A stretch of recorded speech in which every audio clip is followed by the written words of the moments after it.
Queridos irmãos e irmãs, como no comentário inicial, nós estamos no 12º domingo do tempo comum, mas hoje nós estamos encerrando a festa dedicada ao Sagrado Coração de Jesus. Então, eu fazer a ligação das leituras de hoje com a festa do Sagrado Coração de Jesus, também vou fazer uma pequena reflexão da importância da educação que a nossa escola Augusta Medeiros, que faz parte da nossa comunidade, da nossa história, está hoje completando 49 anos. Então, eu gostaria então de prestar homenagem a todos os professores, diretores, todo o corpo docente da escola, né? Quando fala corpo docente, é todas as pessoas que estão no ato de educar, né? Professores, todas as pessoas que estão envolvidas na escola, pais, alunos.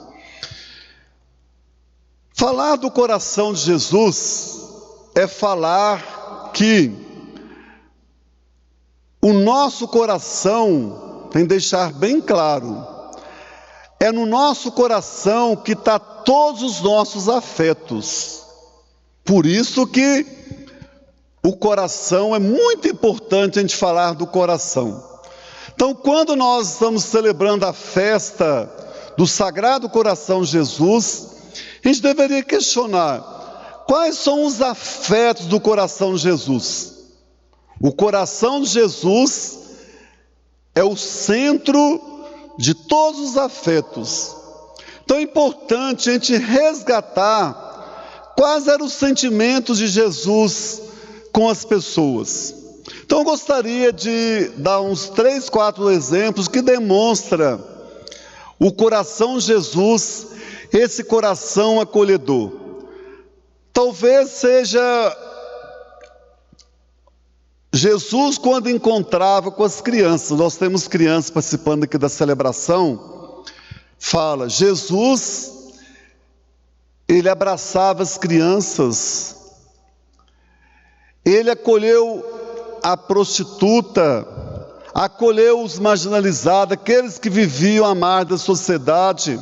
Nós temos uma das grandes cenas de Jesus chegando à cidade, estava tendo o enterro, né, daquele filho que a mãe estava chorando. Jesus se compadeceu da dor daquela mãe e ressuscita aquele jovem.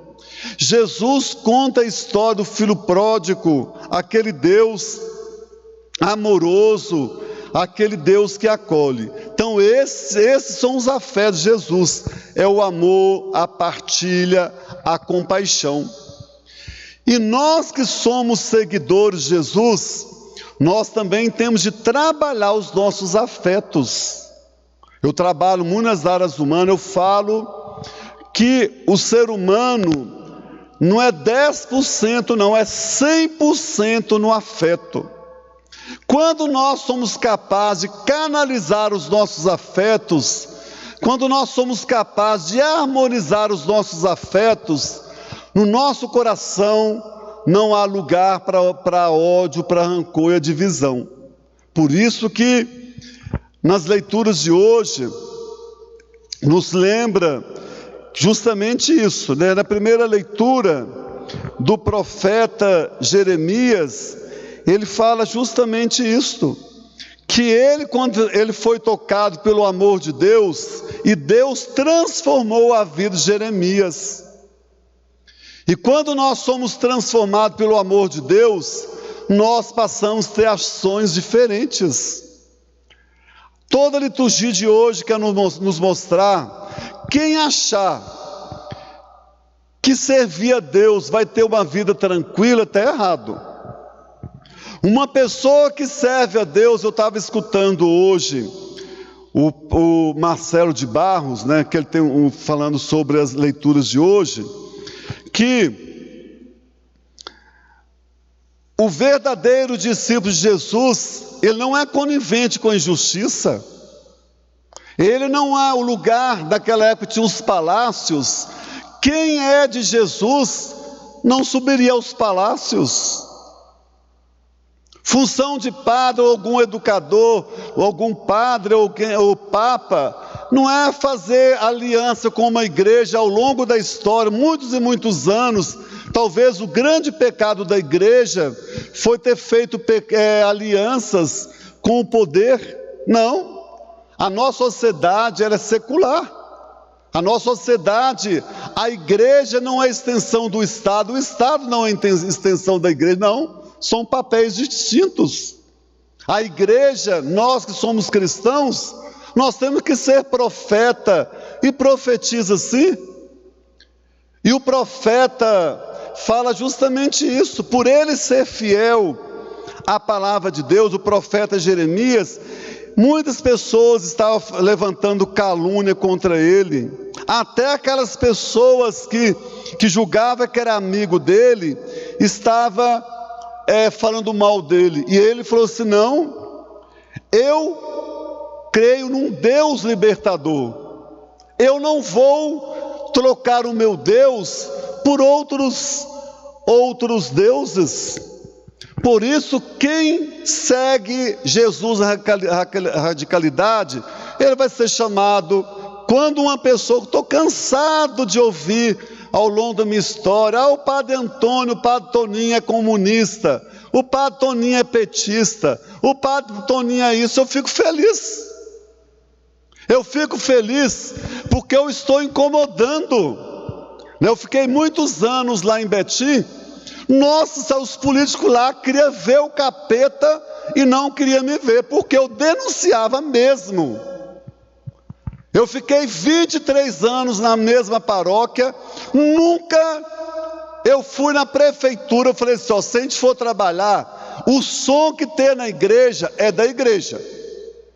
Esse trem da igreja ficar, a prefeitura vai ajudar no programa da igreja, vai emprestar o som, você está calando a sua boca. Não, a igreja, ela tem que ser profeta, profetiza.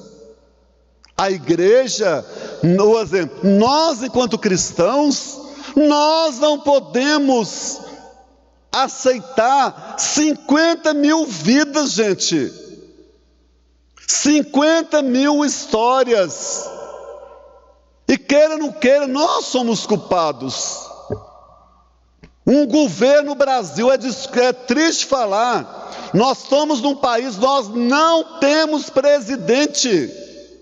Nós não temos uma pessoa que está lutando em favor da vida. Me fala, o presidente falou uma palavra amiga para o povo, levou estímulo? Não.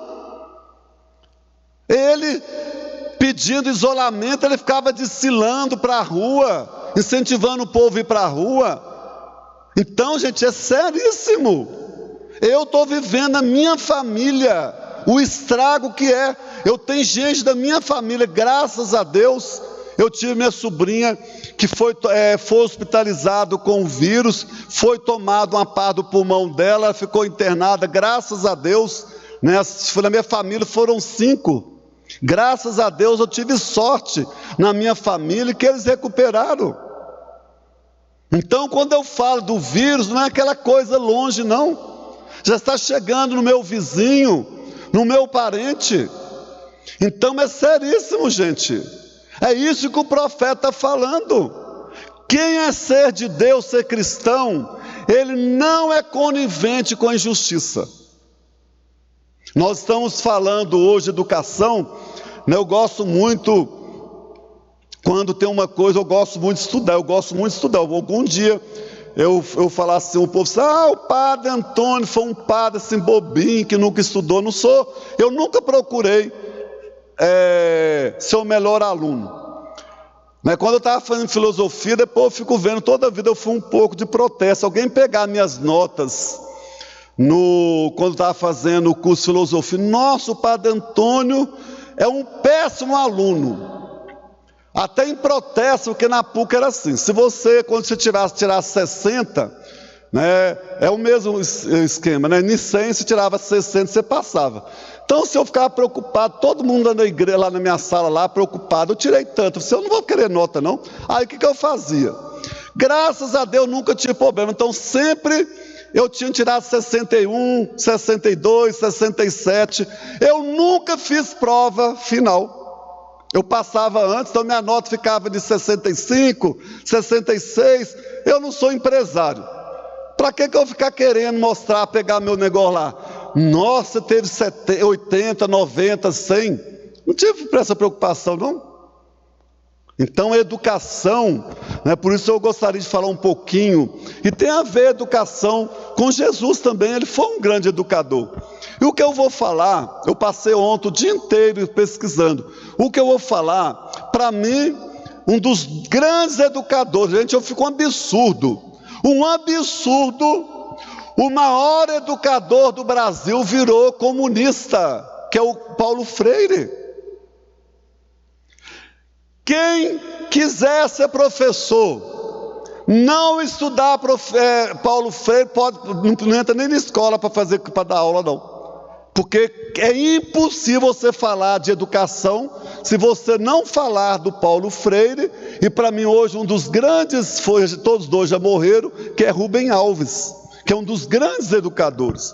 Então eu vou falar, eu fiz uma pesquisa. Então, a primeira coisa, a educação, ela tem que transformar uma pessoa. Se uma educação, acho que o grande problema da igreja, que seja da igreja ou da educação, ela não preocupa em formar pessoas. Então nós estamos vivendo, os pais hoje preocupam o aluno com o filho, ele tem que passar no vestibular. Muitas escolas, elas não preocupam formar uma pessoa na sua integridade, desenvolver o seu lado afetivo, o seu lado humano. Então, uma formação, criar na criança a alegria de pensar. O jovem hoje, gente, não pensa, não. Um dia eu estava conversando com um professor que dá aula na Federal, ele fazia até parte do grupo de organizar o vestibular. Ele fala assim: vestibular na Federal é mais difícil do que a outras faculdades? Não. Qual a diferença na Federal? A Federal, ela leva você, as provas da Federal, eu já dei aula, eu posso falar que eu também sou educador também. Eu tive o privilégio, quando eu era seminarista, toda a vida eu fui muito curioso, corria atrás das coisas, eu dava aula. Eu tive o privilégio de dar aula num dos melhores colégios, na minha época, competia com os colégios particulares de Belo Horizonte, era o Estadual Central. Estadual Central comparava na época com o Promove, Pitágoras. O ensino lá era de primeira linha. Então eu dei aula no Estadual Central, eu tive o privilégio de dar aula no Instituto São Rafael de Cegos.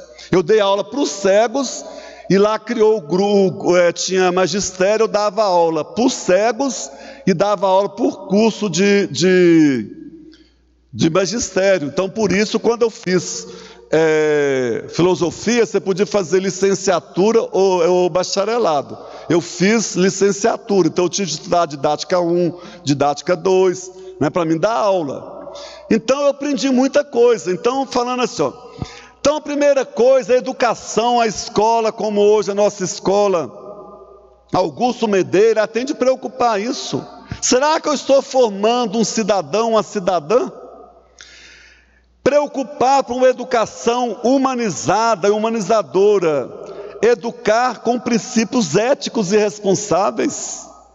Desde pequeno, eu tenho que ensinar meu filho que ele não pode roubar. Eu tenho que ensinar meu filho, a minha filha, que tem que ser pessoa de bem. Eu tenho que ensinar meu filho que lá na escola, eu acho um absurdo, gente, em pleno século XXI, ter bullying. Eu tenho que ensinar meu filho, ele tem que respeitar aquela criança que é diferente de mim. Então a educação, ela tem que ser todo o nosso ser. Outra coisa importante, a educação tem que se preocupar não só com conhecimento acadêmico, mas com princípios de igualdade, da convivência fraterna. A escola tem que ensinar a criança a conviver, respeitar o outro, sim, lá na escola. E isso vem de família. Se a escola está falida, porque a família está falida. Eu sou terapeuta, fiz 3 anos de especialização na área de família. Eu falo, se a escola está falida, porque a família está falida. Eu sempre falo que uma escola que não trabalhar com a família está dando murro em ponta de faca. Não adianta você querer trabalhar por isso que foi aprovada uma lei, agora cobrar da administração pública. Foi aprovada uma lei que é obrigatório toda escola ter uma assistente social, que eu também sou assistente social, ter uma assistente social e ter um psicólogo. O assistente social, o psicólogo, vai preocupar com isso, trabalhar juntamente com a escola. Despertar a solidariedade, onde, isso que é importante, na escola deve ensinar, nas nossas relações, não haja senhores e escravos, dominadores e dominados. A educação é um espaço onde as pessoas podem viver juntas com pessoas, relações humanizadas, onde cada um é educado para ser livre. O bom pai e a boa mãe educa o filho para ser livre. O pai e a mãe cumpriu o seu papel quando educou o filho para sair de casa. Eu fico vendo hoje, é o contrário. Os filhos hoje são infantis. Os filhos hoje não crescem. Homem de 30 anos, 4 anos, tudo da mamãezinha. Brigou com a mulher. Ah, mãe, eu briguei com minha mulher, vai chorar. Não existe não, gente. Casou, não tem chave de casa mais. No dia que você casou, a casa do seu pai e de sua mãe não é mais sua casa. Eu acho um absurdo o filho casado, filha casada, fica mais na casa da mãe. Não. Então não casa, então. Esse trem de casar, ficar levando leve e traz, fofoquinha daqui, fofoquinha. Como que a pessoa é infantil? Eu gosto de falar até coisa para escandalizar. Tem o filho, deu um peido em casa, liga para a mãe, eu dei um peidinho hoje. Não, se vira. Casou. Sai, não tem filho, pai intrometer na vida de filho casado, não. Deixa ele se virar lá. Esse tem que resolver o problema dele. Começou de criança. Não cuidou da criança, criou aquela criança dependente, aquela menininha não pode falar nada, não. A criança desde pequeno, eu falo, faz parte da educação. Pai, não existe pai, menino de 5, 6, 7 anos, pai arrumar caminha, não. O menino de 7, 8 anos já pode arrumar a cama dele, colocar lá, se tem apartamento, troca uma semana, o menino vai lavar o banheiro uma semana, não existe não. Isso é educação. A escola tem de caminhar junto com os pais. Pela formação individual e social. A escola tem que caminhar em parceria, porque as pessoas interpretam errado. A escola da educação, gente, não. Ela passa conhecimento. Quem dá educação de valores éticos é o pai e a mãe. Outra coisa importante, eu achei muito interessante o Paulo Freire falando isso. Nós devemos educar os nossos filhos. Diferente é ser igual. Olha que coisa interessante. Eu sou diferente, mas em dignidade eu sou igual ao outro. Então, se eu sou diferente, mas sou igual, vai entrar o que eu vou falar depois. A importância da educação inclusiva na sociedade e na escola. A escola, ela tende a acolher sim aquela criança que é diferente. Se uma escola, igual lá na outra paróquia lá, Tem um menino lá que ele era autista, a mãe, ele foi adotado. Então, eu achava tão interessante, eu fui educando a comunidade. Tem dia que ele estava agitado, eu falei assim: se uma igreja, ela incomoda com o menino autista, o problema não é do menino autista não, são das pessoas que vão na igreja. Uma pessoa portadora de sofrimentos mentais, ele chegou na igreja, a igreja não soube acolher, o problema não está nele não. Eu tenho de educar as pessoas, que eu tenho de respeitar aquele que é portador de sofrimentos mentais, aquela pessoa que é especial. Por isso que a educação, ela tem que gerar um processo de mudança. Por isso, desde o nosso nascimento até o último momento da nossa existência, a gente tem que mudar. Eu gosto de estudar.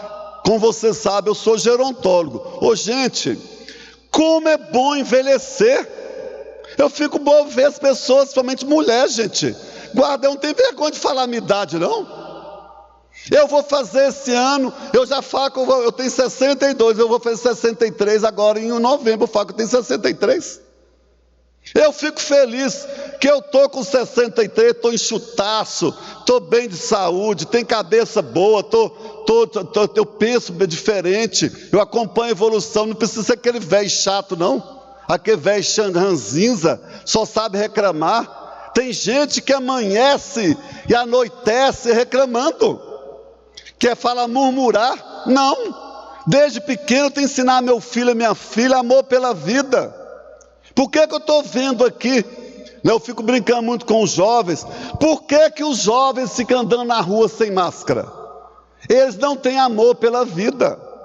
Se eles tivessem amor pela vida, se ele respeitasse as pessoas, ele falava assim: eu vou andar com máscara, como falei esses dias, eu posso, por eu ser novo, eu achar que eu não vou contaminar? Vou.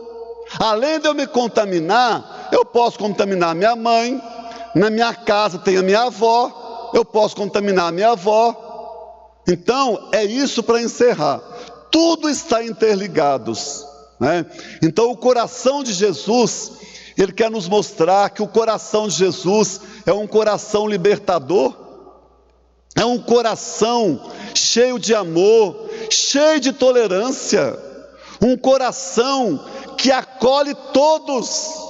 No coração de Jesus cabe quem que é do candomblé, quem que é testemunho de Jeová, quem é espírita. No coração de Jesus, no coração de Deus, não existe, deixar bem claro para encerrar, no coração de Deus, no coração da Santíssima Trindade, não existe a palavra exclusão.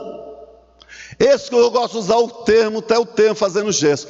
Exclusão, jogar para fora. Exclusão, jogar para fora. Inclusão, trazer para dentro. Então a igreja, a escola, o apostolado de oração, o mestre, as nossas pastorais, ela tem que ser inclusiva. Ela tem de acolher aquele menino que tem dificuldade, mesmo que ele não aprende muita coisa, mas pelo mínimozinho que ele aprendeu de Deus, já valeu. Eu fico bonito essa menina, contei o caso, né, que ela adotou o menino. Eu fiquei tão feliz que ela mandou foto que ele fez para a Eucaristia ano passado, logo que eu estava no processo, que eu acompanhei a vida desde o momento que ele nasceu, né, ele passou por muitas dificuldades. Então ela mandou foto para mim da primeira Eucaristia dele. Eu fiquei tão emocionado, né? Eu não celebrei, foi outro padre, né? O padre Marcos. Eu fiquei tão feliz, sabe, dele ter recebido a Eucaristia, porque ele é autista. Ele não sabe muitas coisas, mas um pouquinho que ele sabe, ele sabe que eu acho tão interessante. Ele distingue, ele, além dele ter problemas autistas, ele tem problemas coordenação motora.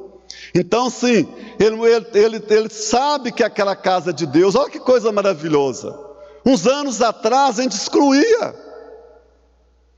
Então vamos pedir ao nosso Deus que a nossa escola Augusta Medeiros, que ela possa continuar sendo essa escola libertadora, essa escola que faz a diferença no mundo. E também nós que somos cristãos, nós temos de fazer diferença no mundo. Graças a Deus, sou uma pessoa madura. Eu sei que muita gente faz fofoca com o meu nome, fala mal de mim, mas eu fico super feliz. Eu fico tão feliz.